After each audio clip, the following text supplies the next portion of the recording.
हम विश्वासी हैं, हम ऐसे विश्वासी हैं जिन्होंने यीशु मसीह को नहीं देखा, लेकिन हम फख्र से घमंड से कहते हैं कि हम विश्वासी हैं। और परमेश्वर हमारे ऊपर प्यार भरी अपनी कृपा रखे बैठा, अपना हाथ हमारे सिरों पर रखे बैठा। उसने हमें चुना है।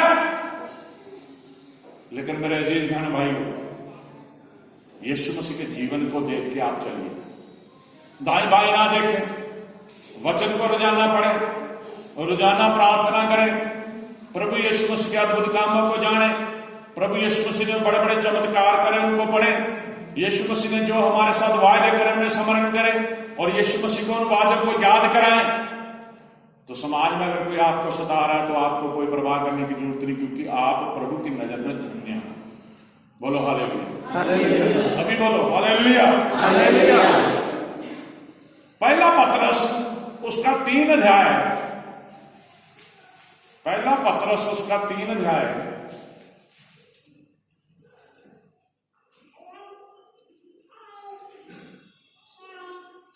उसकी 14 से 17 तक पढ़े।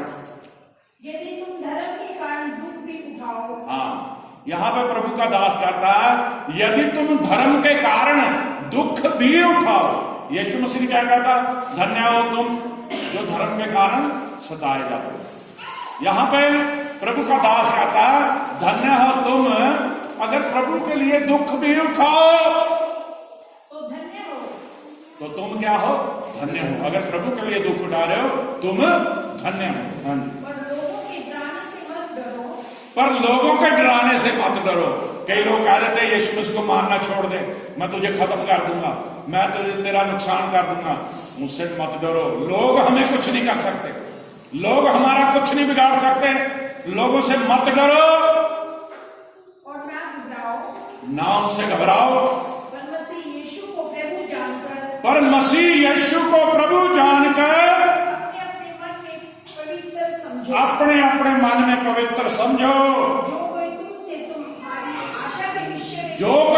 तुम्हारी आशा के विषय में पूछे उसे उत्तर देने के लिए सदैव तैयार हो। उसे उत्तर देने के लिए सदैव तैयार, सर्वदा तैयार रहो। और नम्रता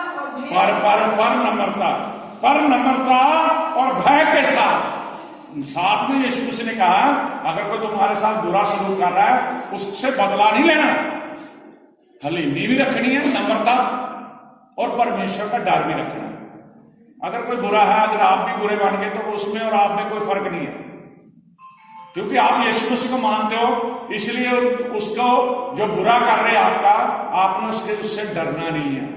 बोलो हालेलुया, हालेलुया, बोलो हालेलुया, हालेलुया, बोलो हालेलुया, हालेलुया। पर नम्रता और भय के साथ। हाँ जी। और विवेक भी शुद्ध रखो। और अपनी सोच को विवेक भी शुद्ध रखो। इसलिए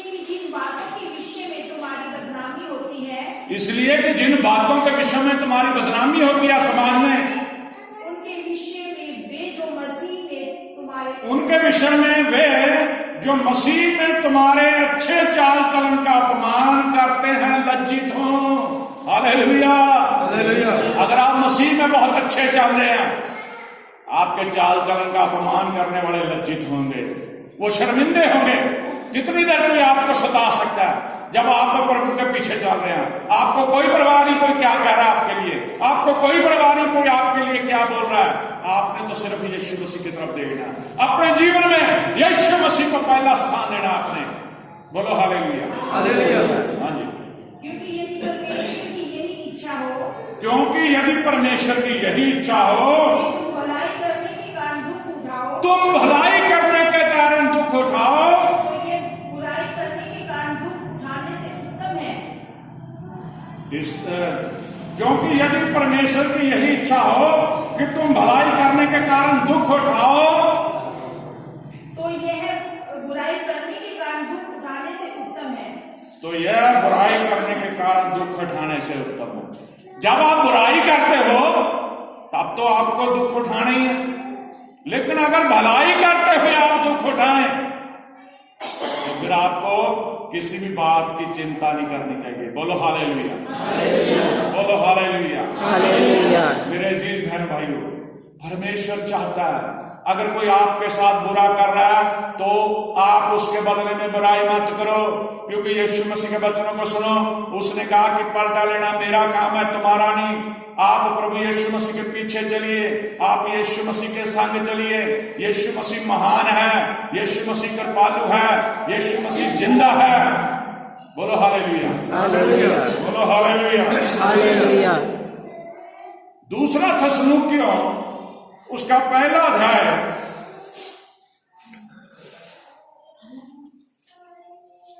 दूसरा थिस्सलुनीकियों उसका पहला अध्याय उसकी 4 आयत से लेके 7 तक पढ़े, 4 से 7 तक। यहाँ तक कि हम आप परमेश्वर की कलीसिया में तुम्हारे विषय में घमंड करते हैं। यहां पर प्रभु का दास पौलुस ये बताता है, यहां तक कि हम आप परमेश्वर की कलीसिया में तुम्हारे विषय में घमंड करते हैं। परमेश्वर की कलीसिया कौन है? आप जो चुने हुए हैं। Hallelujah, hallelujah. परमेश्वर की कलीसिया के विषय में कह रहा है घमंड करते हैं। कौन घमंड कर रहा है? पौलुस कह रहा है। हाँ जी। और जितने उपद्रव और कलेश तुम सहते हो, जितने उपद्रव और कलेश तुम सहते हो। उपद्रव तशद्दुद कोई कर रहा है आपका, कलेश लड़ाई झगड़े जो भी आप सह रहे हो यीशु मसीह में चलते हुए, उन सब में तुम्हारा धीरज और विश्वास प्रकट होता है। उन सब में तुम्हारा धीरज और विश्वास प्रकट होता है। अब सब्र नहीं होगा तो आप मसीह कैसे हो? अगर आप धीरज नहीं धरने वाले तो मसीह कैसे हो? अगर आप बदला लेने के बारे में सोचोगे तो आप विश्वासी नहीं हो। धीरज और विश्वास के प्रकट होता, धीरज और विश्वास प्रकट होता है उसमें। बोलो हालेलुया, हालेलुया। जब आप उपद्रव सहते हो, जब आप कलेश सहते हो, जब आप प्रभु यीशु मसीह के लिए दुख सहते हो, तो उपद्रव और क्लेश जो है उसके ऊपर ध्यान करें। बाइबल ये बताती है जब यीशु मसीह को सलीब पे चढ़ाया गया तो जालिमों ने उसके साथ कैसा बुरा व्यवहार किया। ऐसा व्यवहार तो हमारे साथ कभी नहीं हुआ। पूरी पलटन यीशु मसीह को अंदर ले गई। पलटन में कितने सैनिक हो सकते आप नहीं जानते। उन्होंने यीशु मसीह के मुंह पे थूका, यीशु मसीह के मुंह पे थप्पड़ मारे, यीशु मसीह को बुरा भला कहा, लेकिन यीशु मसीह ने उफ तक नहीं करी। ये है धीरज, इसे कहते हैं सब्र। उपद्रव हो रहा, जुल्म कर रहे, लेकिन उफ तक नहीं यीशु मसीह ने करी। उसको उल्टा करके 39 कोड़े मारे गए गिन के, लेकिन यीशु मसीह ने हाय तक नहीं करी। उसके हाथों पैरों में बड़े बड़े कील ठोक दिए गए, यीशु मसीह ने हाय तक नहीं करी। इससे बड़ा उपद्रव कोई नहीं है। कलेश, लोग उसके मुंह पे थप्पड़ मारते थे, उसे मजाक करते थे, बता तुझे किसने मारा। मेरे अजीज बहन भाइयों, जिस गुरु की आप प्रार्थना करते हैं उसके जीवन को देखिए। जितने दुख उसने बर्दाश्त करे, जितने उपद्रव उसने बर्दाश्त करे, वो तो हमारे नजदीक भी नहीं। हम तो ऐसा दुख बर्दाश्त भी नहीं कर सकते। हमारे कांटा भी चुभ जाए, सुई भी चुभ जाए, हमें कितनी तकलीफ होती है। सोचिए उस परमेश्वर के जिसके हाथ में बड़े बड़े कील ठोके गए, जब हथौड़ा पड़ता होगा उसके खून बह रहा था, उसके जख्म में दर्द हो रहा था, लेकिन वो हाय तक नहीं कर रहा था। इसे कहते हैं सताया जाना।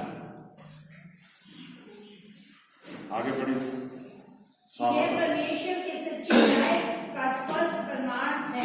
ये परमेश्वर के सच्चे न्याय का स्पष्ट प्रमाण है, सही सच्चा सबूत है। हाँ जी। कि तुम परमेश्वर के राज्य के योग्य ठहरो, कि तुम परमेश्वर के राज्य के योग्य ठहरो, जिसके लिए तुम दुख भी उठाते हो, जिसके लिए तुम दुख भी उठाते हो।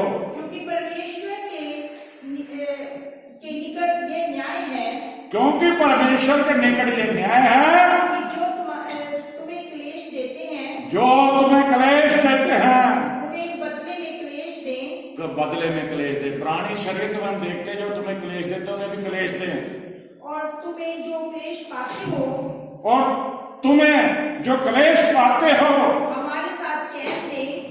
कैसा चैन दे। उस समय जबकि प्रभु यीशु अपने सामर्थी दूतों के साथ उस समय जबकि प्रभु यीशु अपने समर्थी दूतों के साथ धकती हुई आग में स्वर्ग से प्रकट होगा, धकती हुई आग से स्वर्ग में प्रकट होगा, और जो परमेश्वर को नहीं पहचानते और जो परमेश्वर को नहीं पहचानते और हमारे प्रभु यीशु के सुसमाचार को नहीं मानते, उनसे पलटा पलटा लेगा। आमीन।